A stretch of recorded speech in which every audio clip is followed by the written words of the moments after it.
12 దాటింది. కోటప్పకొండకి ఎవరొచ్చారు? నర్సరావుపేట అభివృద్ధిపై ఎమ్మెల్యే, మాజీ ఎమ్మెల్యే ఇద్దరు కూడా సవాళ్లు విసురుతున్నారు. మరి ఏం జరిగింది? నర్సరావుపేటలో ఎమ్మెల్యే, మాజీ ఎమ్మెల్యే హౌస్ అరెస్ట్ అయ్యారు. గోపిరెడ్డి, చదలవాడిని హౌస్ అరెస్ట్ చేశారు పోలీసులు. కోటప్పకొండపై చర్చకు సిద్ధమా అంటూ ఇద్దరు సవాళ్లు చేసుకున్న విషయం తెలిసిందే. ఇవాళ మధ్యాహ్నం 12 గంటలకి టైం ఫిక్స్ చేశారు నేతలు. కోటప్పకొండకు వెళ్లేందుకు ప్రయత్నించిన గోపిరెడ్డిని అడ్డుకున్నారు పోలీసులు.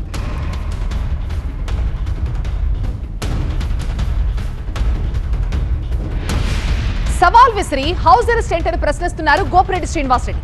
ఆయన వ్యాఖ్యల పూర్తి సారాంశం ఏంటో మా స్పెషల్ కరెస్పాండెంట్ వసంత్ అందిస్తారు.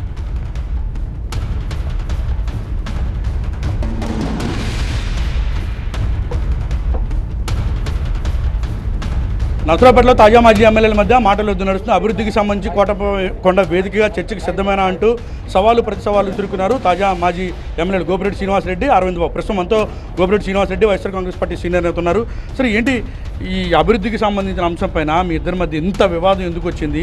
ఆయనేమో నేను చర్చకు సిద్ధంగా ఉన్నాను, అడ్డుకున్నా రావాలంటున్నారు. మీరేమో నన్ను వదిలిపెట్టండి, నేను చర్చకు వస్తానని చెప్తారు. ఏం చెప్తారు సార్? అంటే మొట్టమొదట సవాల్ విసిరింది ఎమ్మెల్యే అరవింద్ బాబు.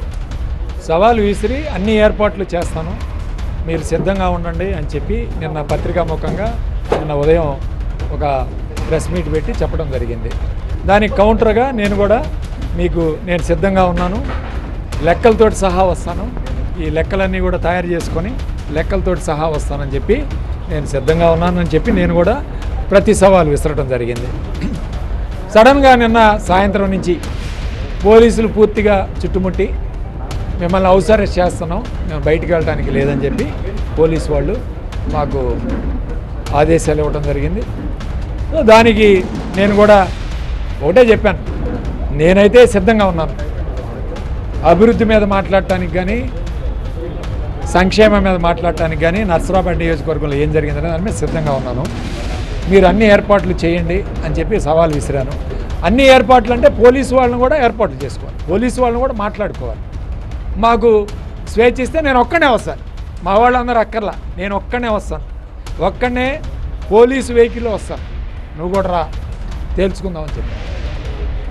అతను మాట్లాడేవన్నీ అబద్ధాలు, బడాయి కూతలు, బడాయి ఎచ్చులు ఇవ్వడం తప్పితే విషయం ఏమి ఉండదు. అది నర్సరావుపేట ప్రజలందరికీ తెలుసు. ఆయన కార్యకర్తలు కూడా ఈరోజు ఆయన పూర్తిగా అవాయిడ్ చేస్తున్నారు, తెలుగుదేశం పార్టీ కార్యకర్తలు కూడా. ఈ నేపథ్యంలో ఏదో ఒక విధంగా తన కార్యకర్తలను తిరిగి వెనక్కి తెచ్చుకోవాలి, తన కార్యకర్తల్లో సానుభూతి పొందాలనే కారణంతో ఈ సవాల్ విసరడం జరిగింది. దానికి నేను కూడా సిద్ధంగా ఉండి, నేను కూడా ఇప్పుడే చూశాను, మీరు నా చొక్కాలన్నీ అరిగిపోయింది, పోలీసు వాళ్ళని కూడా నెట్టి కార్యక్రమం చేసి నేను రోడ్డు మీదకి వచ్చాను. రోడ్డు మీదకి రావట్లేదంటే నేను రోడ్డు మీదకి వచ్చాను. నువ్వు మాట్లాడుకొని పోలీసుల్ని వాళ్ళ మాట్లాడి పక్కకు తప్పించుకునే కార్యక్రమం చేస్తే ఖచ్చితంగా నేను రెడీ, నేను సిద్ధం. నేను ఒకటే చెప్పాను, పోలీసు వాళ్ళ ఎస్కాట్లో నేను ఒక్కనే వస్తాను, వేరే వాళ్ళు ఎవరు అక్కర్లా, రా దమ్ముంటే రా, ఛాలెంజ్ విసురుతున్నాను. ఎవరు అవినీతి చేస్తున్నారు? ఎక్కడ చూసినా అవినీతి దందా. పేకాట శిబిరాలు నిర్మిస్తుంది ఏను కదా, జోదాలు, మరి పేకాట శిబిరాలు, గంజాయి అమ్మిచ్చే కార్యక్రమాలు, మట్టి దందా. ఈరోజు మరి ఈ బ్యాచ్లన్నీ పెట్టే ఎస్పీ గారి దగ్గర మాట్లాడుకోవడానికి వెళ్ళింది ఇదే. బెట్టింగ్ వాళ్ళ దగ్గర 1,50,00,000 వసూలు చేశాడు మొన్న, బెట్టింగ్ కాసే బుక్కీల మీద. వాళ్ళని ఎస్పీ గారు పట్టుకుంటున్నాడని ఎస్పీ గారి దగ్గరికి వెళ్ళాడు. అక్కడికి వెళ్ళి ఎస్పీ గారు ఒప్పుకోకపోతే దానికి ఈయన పోయి బాత్రూంలో 10 గంటలు కూర్చున్నాడు. అసలు బాత్రూంలో కూర్చోవడం ఎప్పుడైనా చరిత్రలో చూసామండి ఎమ్మెల్యే? ఫైనల్గా ఆయన చర్చకు వస్తే మీరు కోటప్పకొండ వేదిక చర్చకు సిద్ధమైన? నేను సిద్ధం, నేను రెడీగా బయటికి కూడా వచ్చాను కదా పేపర్లు పట్టుకొని. పోలీసు వాళ్ళు పూర్తిగా వలయంలో చుట్టి నెట్టేసే కార్యక్రమం వీడియో కూడా చూడండి మీరు. భయంకరంగా పట్టుకుంటూ తీసుకెళ్తే మరి ఇదంతా కావాలని చేస్తున్నాడు. ఆయన తెలుసు పోలీసు వాళ్ళు హౌస్ అరెస్ట్ చేస్తారు, కేవలం డాబుసరి కోసం. ఆయన ఏమీ చేయలేదని కూడా తెలుసు, ఆయన ఏమి అభివృద్ధి చేయలేదు, నేను చేయలేడు కూడా అని తెలుసు. ఆయన చెప్తున్నాడు, నేను మా వేములపల్లి నర్సయ్యని పంపిస్తాను, మీ పార్టీలో ఈశ్వరరెడ్డి గారు, అంటే మా పార్టీలో ఎవరు రావాలో కూడా ఆయనే చెబుతాడా? అంటే ఇదేం రాజకీయం అండి?